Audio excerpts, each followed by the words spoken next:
Ciao a tutti da Podarak, e in questo video andremo a vedere come fare video in diretta su YouTube con la Insta360, che sia la One X2, la One X, la Go 2, più o meno il funzionamento è lo stesso.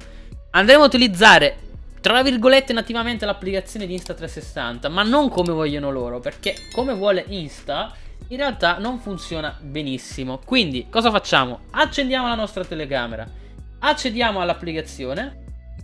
Accedendo nell'applicazione abbiamo la possibilità di collegarci, appunto dice guarda Bluetooth collegato. Adesso mi connetto al wifi dello smartphone e vediamo che cosa possiamo fare. Possiamo fare delle cose molto interessanti, ovvero collegare la nostra telecamera direttamente al Creator Studio di YouTube.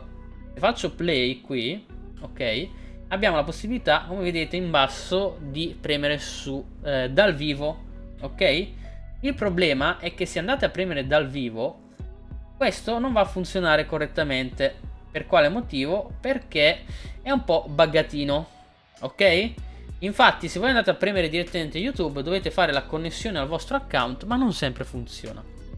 Quindi cosa dovete fare voi? Premete RTMP. A questo punto vi dice di andare a inserire l'URL RTMP. Come si fa?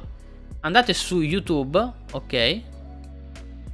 Premete su crea, trasmetti dal vivo. Qui avete la possibilità di personalizzare la vostra streaming. Facciamo di programmare una streaming di test, mettiamo non in elenco, lasciamo così com'è e facciamo crea stream. Non è destinato ai bambini, facciamo crea stream. Qua abbiamo il default stream key con la chiave coperta e abbiamo l'URL. Adesso cosa dovete fare voi? Dovete copiare questo URL, ok? Lo inserite in questa maniera sull'applicazione di Insta.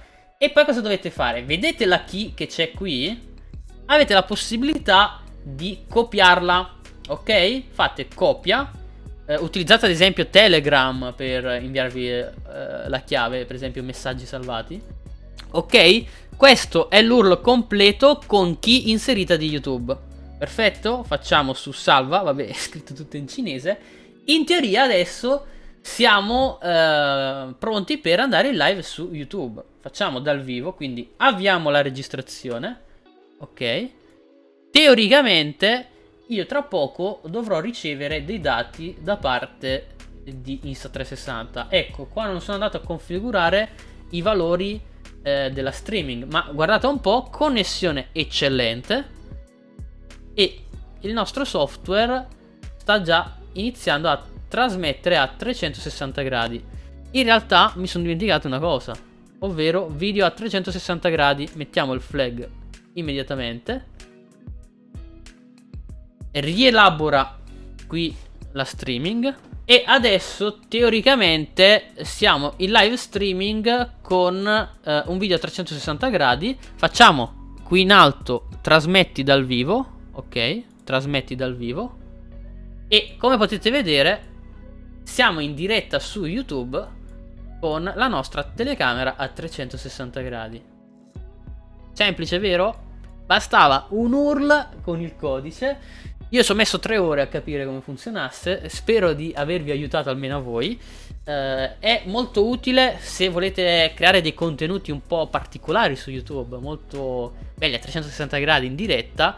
Su Twitch ancora non è possibile, però chissà se un giorno magari arriverà anche lì questa funzione molto molto utile a mio parere. Spero che il tutorial vi sia piaciuto, se è così lasciate mi piace, iscrivetevi al canale, se avete dubbi, domande e curiosità fatemelo sapere con un bel commento. E qui sotto in descrizione trovate il link per acquistare la Insta360, trovate il link di tutti i miei social network. Lasciate mi piace, iscrivetevi e noi ci vediamo alla prossima. Ciao!